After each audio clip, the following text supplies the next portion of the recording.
Aujourd'hui, je vais vous parler de quelque chose de très important. Comment marcher et vivre dans l'esprit en ces temps-ci. Je prie que le Saint-Esprit vous donne la connaissance au plus profond de votre cœur et de votre esprit, ce qui rendra les choses si claires, si belles et transformera votre vie. Parce que c'est ce dont nous avons besoin plus que tout de nos jours. Comment vivre dans l'esprit, comment vivre sans les limites de la chair et du monde. Seigneur, je te dis merci pour le fait que tu vas nous parler. À toi soit la gloire. Amène-nous à cet endroit, Père, que nous vivions dans l'esprit au quotidien, au nom de Jésus. Amen. Une fois de plus, merci de vous joindre à moi en ce lundi. Alors 1 Corinthiens chapitre 3, je vais lire du verset 21 jusqu'au 23. Plus tard, je vais prier pour vous, afin que le Seigneur vous touche et guérisse votre corps, et qu'il vous restaure. Je prie également pour que vos besoins soient satisfaits. Mais pour l'instant, prêtons attention à la parole. Il y a de cela quelques jours, j'étais avec mon ami pasteur John, appelé Patrick. Je rendais ministère à sa conférence. Peut-être que vous avez déjà vu ce culte merveilleux, mais je veux développer quelque chose que j'ai dit à la fin, à savoir vivre dans l'esprit. Qu'est-ce que cela veut vraiment dire? Qu'est-ce que la Bible dit à ce sujet? Nous allons voir en Corinthiens 3. Commençons par le verset 21. Que personne donc ne mette sa gloire dans des hommes, car tout est à vous, soit Paul, soit Apollos, soit Céphas, soit le monde, soit la vie, soit la mort, soit les choses présentes, soit les choses à venir, tout est à vous, et vous êtes à Christ, et Christ est à Dieu. Dès l'instant où nous, en tant que croyants, sortons de l'ancienne vie, nous entrons en réalité dans un nouveau monde. Et dans ce monde, il n'y a pas de limite. C'est-à-dire que nous sommes délivrés du monde naturel pour un monde invisible. Et c'est à ce point que cela devient une réalité, au point où Paul dit « Tout est à vous », c'est-à-dire en esprit, tout est à vous. Mais éventuellement, cela va se manifester extérieurement, dans le monde physique. Alors nous allons le vivre. Par exemple, et je le dis très souvent, comment Moïse pouvait-il se tenir devant la mer Rouge? La mer Rouge était devant lui, les Égyptiens derrière lui. Dans le naturel, cela donne l'impression qu'ils sont coincés. Mais pas pour Moïse, parce que Moïse ne voyait pas la mer. Moïse ne voyait pas les Égyptiens qui venaient pour détruire Israël. Il voyait Dieu. Que lui est-il arrivé? Comment s'est-il retrouvé dans ce monde où rien ne l'affectait dans le naturel? Le peuple d'Israël est mis à crier vers Dieu. Ils avaient peur, pas Moïse. Moïse a dit « Restez tranquilles et regardez le salut du Seigneur ». Cet homme vivait et marchait dans l'esprit. Prenons un autre exemple, Caleb et Josué. Ils sont allés dans la terre promise. 12 espions y étaient allés. Des géants disaient « C'est impossible de gagner. Nous ne pouvons pas nous en sortir ici. Nous étions comme des sauterelles à nos yeux. » Mais qu'en est-il d'Alex et Josué? Dieu, il ne voyait pas les géants. Oh, oui, ils étaient là physiquement, mais ils étaient complètement ignorés, parce que la réalité spirituelle dominait la réalité physique. Pour Moïse et Josué, même quand je marche dans la vallée de l'ombre de la mort, je ne crains aucun mal, car tu es avec moi. Cette vallée est un endroit terrifiant, j'en suis sûr, mais ils ne voyaient pas la vallée, ils voyaient Dieu. Qu'en est-il du Seigneur Jésus? Il se rendait dans la maison de Jairus, la fille était morte et le Seigneur regarde déjà et dit « Croisement, sors de tes limites, crois ». Il est entré dans la maison avec lui et a ressuscité cette petite fille des morts, parce que le Seigneur Jésus vivait dans l'esprit. Ou alors, Lazare, il était mort, le Seigneur ne l'a pas vu de la même manière que les apôtres le voyaient. Il a dit « Il est endormi, allons le réveiller ». Bien, mais s'il dort, ça veut dire qu'il peut se réveiller lui-même. Et en fin de compte, le Seigneur a dit, il est mort. Pourtant, quand il est arrivé en Béthanie, Marthe et Marie ont dit, Seigneur, ça fait déjà quelques jours qu'il est mort. Croyez seulement, si seulement vous croyez, vous verrez un autre monde, vous verrez la gloire de Dieu. Je ressens juste en vous le disant. Si seulement vous croyez, vous verrez un monde différent, vous verrez la gloire de Dieu, pas votre frère dans la tombe. Il a déclaré la parole, et n'a-t-elle pas ressuscité des morts? Nous voyons encore et encore, par exemple dans la vie de Paul. Il est à bord d'un bateau, il y a une tempête, pas de problème. Il regarde tout le monde dans le bateau, environ 200 personnes, et il dit « N'ayez pas peur, tout ira bien ». Il a vu cela dans l'esprit, il n'a pas vu dans le naturel. Je sais que cela arrive à plusieurs d'entre nous, j'en suis sûr. Cela m'est arrivé par-ci par-là au cours de ma vie. Vous savez, plus avancé en âge, plus j'en voulais, et je crois avoir trouvé le secret pour marcher dans l'esprit. Je suis assis à bord d'un avion, je revenais de Tokyo, et alors que nous sommes plus loin de Hawaï, tous les systèmes de navigation ont cessé de fonctionner dans l'avion. Les pilotes étaient remplis de peur, les hôtesses de l'air étaient remplies de peur, tout le monde pleurait dans cet avion, sauf moi. Escape était un avion privé. Il était environ 23 heures, la nuit, au-dessus de l'océan Pacifique, et on nous a dit qu'ils ne savaient pas où se situait Hawaï pour qu'ils atterrissent pour prendre du carburant. Ils étaient environ 480 km hors piste et ne savaient pas où se situait Hawaï. Et le Seigneur m'a parlé en disant « Tout ira bien ». J'étais l'homme le plus calme à bord de cet avion. Tout le monde pleurait, certains de façon hystérique, pas moi. Je ne me vante pas, c'est ce qui est arrivé. Parce que lorsque le Seigneur m'a parlé, c'était la réalité absolue. Tout ira bien. Nous avons atterri après qu'ils aient appelé la tour. Il y a eu une dispute entre deux hommes concernant ce qu'il fallait dire au pilote. Il y avait un croyant qui avait dit une chose, et si on avait écouté, l'avion aurait fait un crash. Il y avait également un homme chrétien à l'aéroport. Il a dit au pilote de se connecter à une station de radio chrétienne à Hawaï, à Honolulu. Quand ils ont entendu cela, ils ont commencé à descendre, comme le Japon l'a fait lors de la Deuxième Guerre mondiale, un autre atterrissage à la minute où les roues ont touché le sol. Nous étions en panne de carburant et le pilote a dit que si nous avions accusé un retard d'1 minute, il y aurait eu un crash et nous serions morts. Mais je suis toujours ici en train d'en parler en ce moment. À bord de cet avion, j'étais dans l'esprit. Je veux que nous vivions dans ce monde tout le temps, pas seulement dans un avion quand on est en danger, pas seulement lorsqu'il y a une mauvaise situation qui se présente. La vie dans l'esprit est notre vie merveilleuse et nous pouvons y aller. Au chemin du retour, le pilote regarde en arrière, le visage rempli de peur. Il dit « Nous sommes en panne de carburant ». L'indicateur montrait un réservoir plein, mais en réalité, le réservoir était vide. Ils ont donc percuté un arbre, et devant cette table, il y avait des courants électriques. S'ils n'avaient pas percuté cet arbre, nous serions tous morts. L'avion et l'arbre se sont mis à tourner comme ça. Un jour, je vais retrouver cette photo et je vais vous la montrer. Et pendant que cet avion tournait, un fou rire sain s'est emparé de moi. J'ai commencé à rire dans l'esprit. Jusqu'à aujourd'hui, je n'arrive pas à croire que ça s'est produit, mais ça s'est réellement produit. J'ai commencé à rire dans l'esprit. Dans le naturel, ça n'a pas de sens. J'étais littéralement libéré à partir de ce moment-là. Je veux dire de mon entourage, et tout ce que je savais, c'est que tout ira bien. Et je me réjouissais. Pouvez-vous y croire que ceci pouvait vraiment se produire? Et c'était l'une de mes toutes premières expériences où j'ai été libéré du naturel, sans limite. Alors il dit, le monde, la vie, la mort, les choses présentes, les choses à venir, tout est à vous. C'est à dire que nous avons le pouvoir sur le monde, sur la vie, la mort, les choses présentes, les choses à venir, tout est à vous. Quelle déclaration merveilleuse! Que personne ne mette sa gloire dans les hommes, tout est à vous.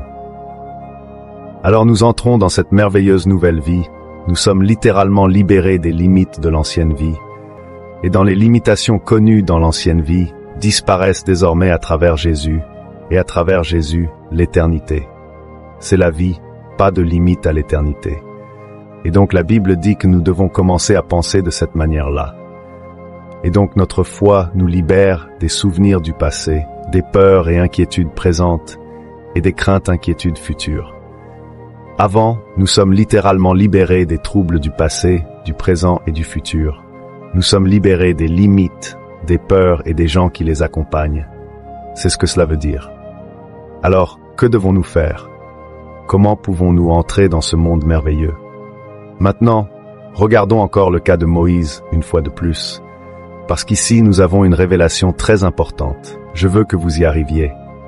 Je ne dis pas seulement que je veux que vous veniez dans ce monde qui nous appartient spécialement, avec tout le négatif que nous avons là dehors.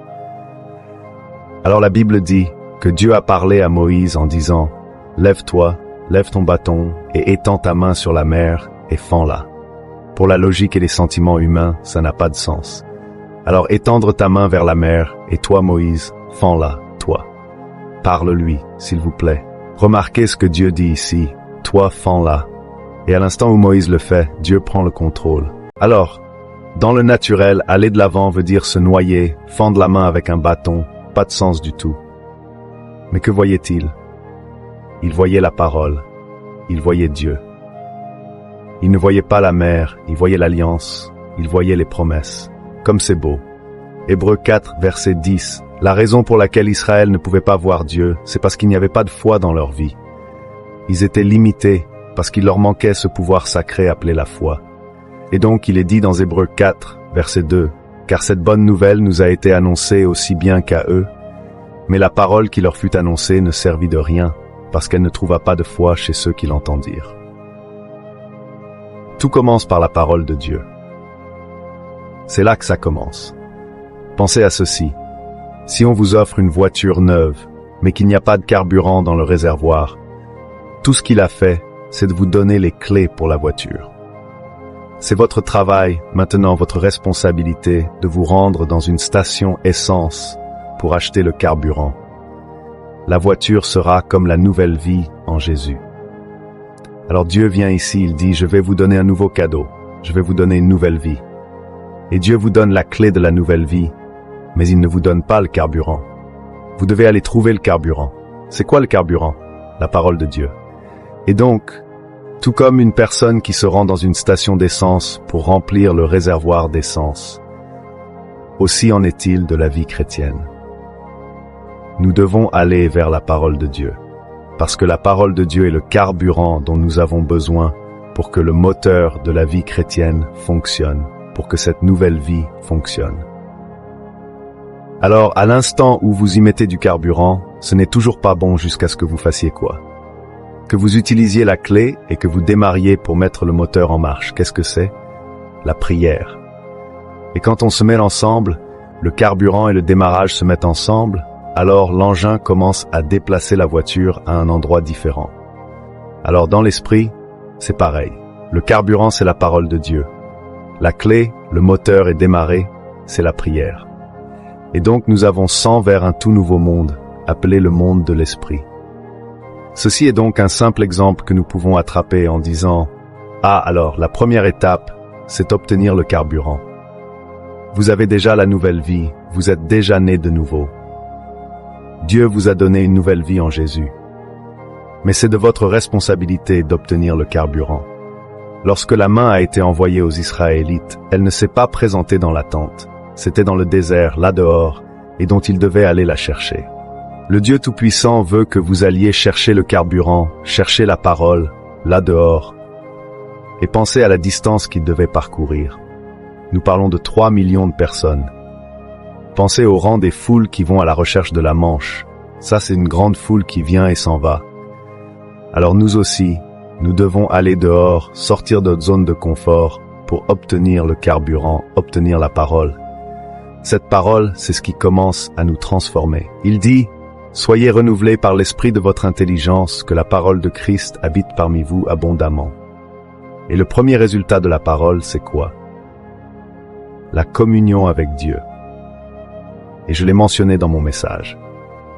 Alors, je veux revenir avec vous dans le livre des psaumes, psaume 119, et en passant, je vais prier avec vous dans quelques instants pour votre guérison. Je vais continuer de même, mais je vais vous montrer ceci, et c'est très puissant. Alors, il dit: heureux ceux. Je lis les versets 1, 2 et 3. Heureux ceux qui sont intègres dans leur voie, qui marchent selon la loi de l'Éternel. Heureux ceux qui gardent ses préceptes, qui le cherchent de tout leur cœur. Alors premièrement, je reçois la parole. Je dois marcher dans la loi de l'Éternel. Je dois recevoir et garder ses préceptes. Ça, c'est la parole. Et alors, le résultat, c'est que, maintenant, le moteur est en train de démarrer. Son carburant, le moteur ne peut pas démarrer, ça ne peut pas marcher. Alors vous obtenez le carburant, la parole. Et alors, cela produit en vous le désir de prier. Alors la prière n'est pas une liste de besoins, et la plupart d'entre nous peut lire cette liste en moins d'une minute. La prière naît lorsque vous lisez la parole de Dieu, vous lisez les Écritures, et le Saint-Esprit se sert de cela pour vous raviver. David a dit, « Ravive-moi par ta parole », cela vous ravive. Et dans un cœur ravivé se met à parler de Dieu en réalité, en vérité. Il dit, « Invoque-le dans la vérité ». Et je ne peux pas l'invoquer dans la vérité sans que la vérité ne soit en moi. Et quand je l'invoque dans la vérité, c'est à dire la parole de Dieu qui sort de mes lèvres. Comment? Parce que quelque chose dans la parole que j'ai lue m'a touché pour que je puisse prier cela. Et ainsi la parole commence à me transformer pour qu'en fin de compte je puisse parler de Dieu. Et il dit, je t'élèverai et je te glorifierai.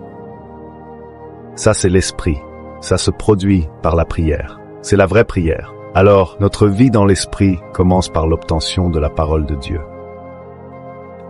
Je vais vous montrer un autre passage très intéressant, et c'est ce que la Bible dit. Il est dit dans le livre de Proverbes. Dans Proverbe 4, verset 20, « Mon fils, sois attentif à mes paroles, incline ton oreille à mes discours, qu'ils ne s'éloignent point de tes yeux, garde-les dans le fond de ton cœur. » Vous avez déjà vu comment le moteur démarre. Il vous dit, « Prends garde à la parole, incline ton oreille à mes discours, qu'ils ne s'éloignent pas de tes yeux. » C'est-à-dire toujours garder la parole de Dieu dans votre cœur. Et comment vous faites cela? Il dit, gardez-les dans le fond de ton cœur. Et vous allez ensuite dans Hébreux, chapitre 12, et vous voyez ce que la Bible dit. Considérons Jésus, le chef et le consommateur de la foi, qui, au lieu de la joie qui lui était proposée, a souffert la croix, ayant méprisé l'ignominie, et est assis à la droite du trône de Dieu. Et puis il dit, ainsi donc réduisant tout en vous-même, ceci est si important, en vous-même, en vous-même, en vous-même, en vous-même. La Bible dit, regardez à Jésus, le chef et le consommateur de la foi. Et je vais traduire cela. Mettre les yeux sur Jésus, c'est en réalité un verbe grec qui signifie retirer vos yeux de toutes les autres choses et les mettre sur une seule chose. C'est-à-dire, vous avez de nombreux soucis, vous les mettez tous sur une seule personne, Jésus. C'est ce que cela signifie. Donc il dit, si donc réduisant tout en vous-même vers Jésus, le chef et le consommateur de la foi. Et ensuite il dit, fixe les yeux sur Jésus. C'est pas ce que ça dit. En grec cela dit, regardez vers Jésus, l'auteur et le consommateur de la foi. Voilà ce qu'il dit. Et il dit, vous avez donc décidé de vous concentrer sur une seule chose, qui est la parole de Dieu. Fixez vos yeux sur Jésus, l'auteur et le consommateur de la foi. Et ensuite il dit, c'est la parole. Et maintenant il parle de la parole, pas de Jésus. Il vous parle de la parole. Qu'est-ce qu'il dit? Considérons Jésus, le chef et le consommateur de la foi, qui au lieu de la joie qui lui était proposée, a souffert la croix, ayant méprisé l'ignominie, et est assis à la droite du trône de Dieu. Alors il dit, allez vers Jésus, l'auteur et le consommateur de la foi. C'est la parole. Vous allez en lui, vous allez dans la parole. Vous devez lire la parole de Dieu, le sang de Jésus. Vous ne lisez pas la Bible pour avoir un guide de vie, la Bible est vivante. Vous la lisez pour aller dans la personne de Jésus. Il dit, allez vers Jésus, l'auteur et le consommateur de la foi. C'est dans la parole. Et ensuite, il dit, c'est la parole, parce que Jésus, c'est la parole. Alors, vous lisez la Bible pour obtenir Jésus. Vous ne lisez pas la Bible pour obtenir une sagesse ou une connaissance. Vous lisez la Bible pour obtenir Jésus. Donc il dit, allez vers Jésus, l'auteur et le consommateur de la foi. C'est la parole. Vous lisez la Bible pour aller en lui. Vous devez lire la parole de Dieu, le sang de Jésus. Vous ne lisez pas la Bible pour avoir un guide de vie.